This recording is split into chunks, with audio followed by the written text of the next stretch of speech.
You know what I didn't realize at the time, because it was 1:30 in the morning and my brain was fried, was that it was 1:30 in the morning. So technically, I had already filmed a video on Sunday.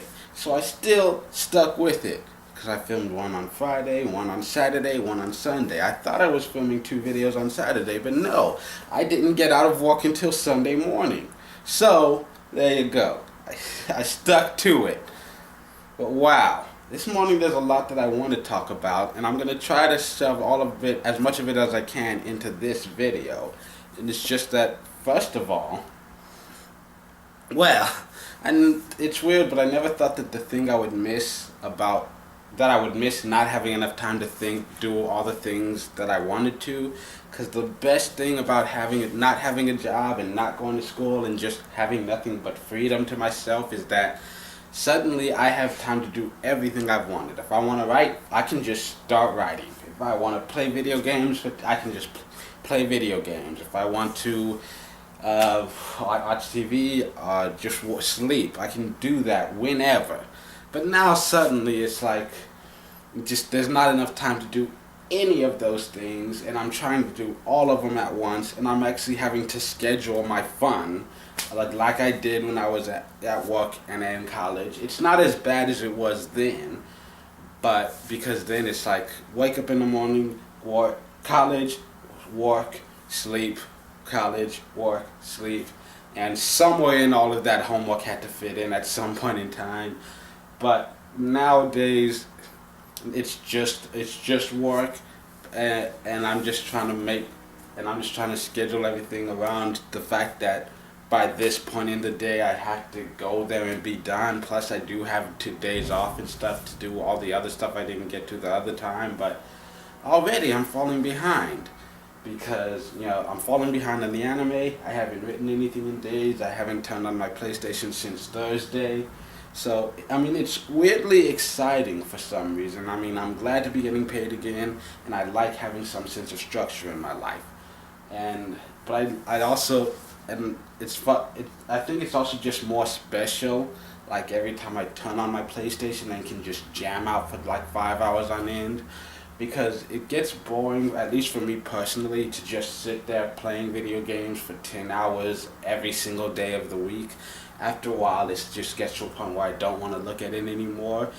And there have been times where I've taken months off for gaming, and that just makes it all the sweeter when I finally get the chance to get back into it. So I'm happy being employed again, and once again having to have a tight schedule to fit things into, between watching TV, watching sports, watching anime, playing video games, writing, and sleeping. And of course having to take an hour a day just for cooking, because at some point in time I do like to eat. So yeah, it's been interesting, and it's been fun. Like, I'm glad that all of this is like I'm back to being me. Like, I feel like I'm getting more back to the normal life that I had gotten used to. So I'm a little happy about that. At the same time, it's more exhausting than I remembered, and I'm not even full swing back into this shit yet. Because this was just my first week, and it's basically just training to see if I can handle it, which of course I can, but it's also, do I want to? Which, so far, yes. Anyways, some big headlines. Like, one thing that I read this morning, apparently a woman was sent to a mental hospital because the cops refused to believe she owned a BMW, and so now she's suing the NYPD. Which, so many things wrong with this article. From what I'm reading, there's the woman, she was pulled over.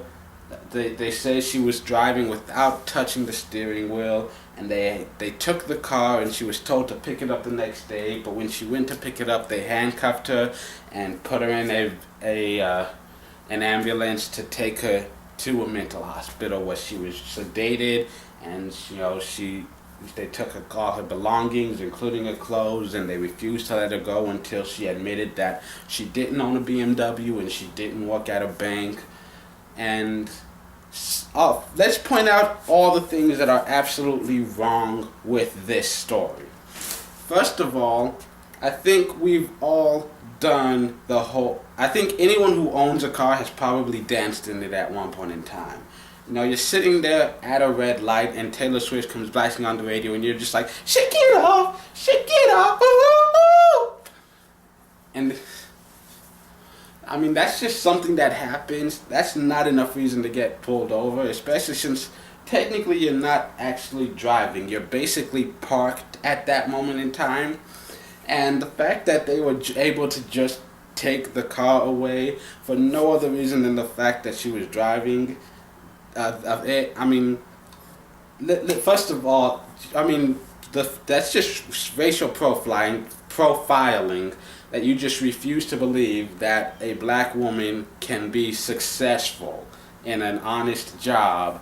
You know, that a black woman could get a good high-paying job at a bank and have enough money to afford a BMW and a luxury apartment and shit like that.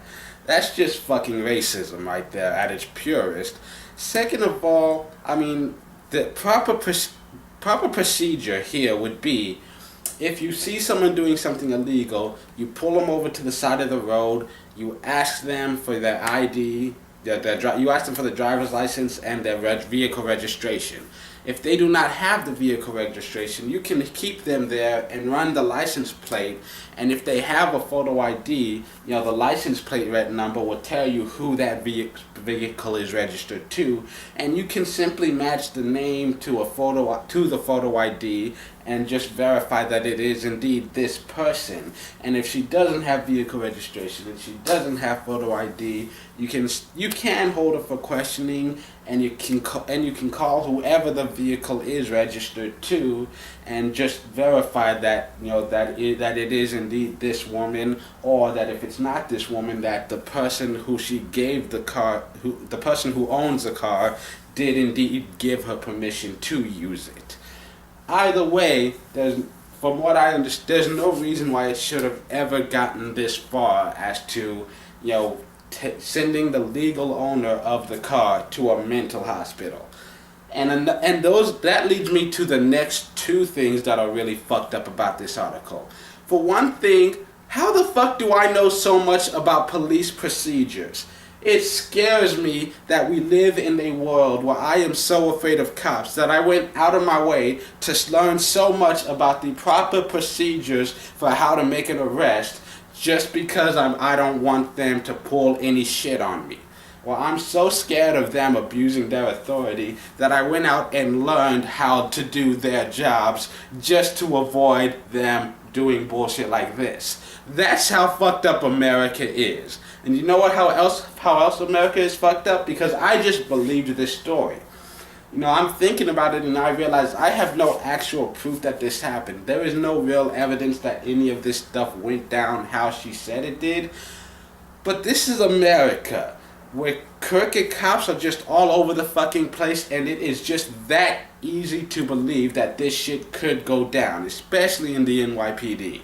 It's just that easy to believe that a cop would pull this kind of bullshit. And that is just a sad statement about the world that we live in.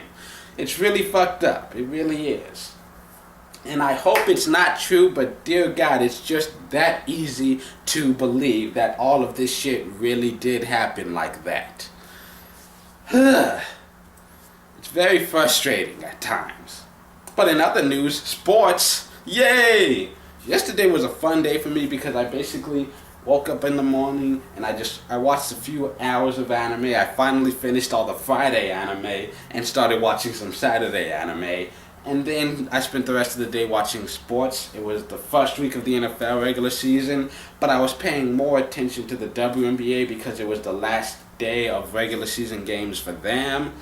And I mean, it was fun, but at the same time frustrating because the Stars and the Storm were competing for the best chance in the lottery, which, you know, even if if you're in the lottery, anyone can win it. That's how the Phoenix Mercury got Griner. They had the third best chance of getting it, and they ended up getting the top pick and getting Griner and then winning a championship with her, you know. But it would put my mind much more at ease if we had gotten the best chance, because now we have a 27% chance of winning that first pick as opposed to a 44% chance which the Storm have. So the league, with its new rules and format, they might have screwed us out of Beast Stew, but there's still a chance we could get that second overall pick in it, and it's a pretty deep draft this year.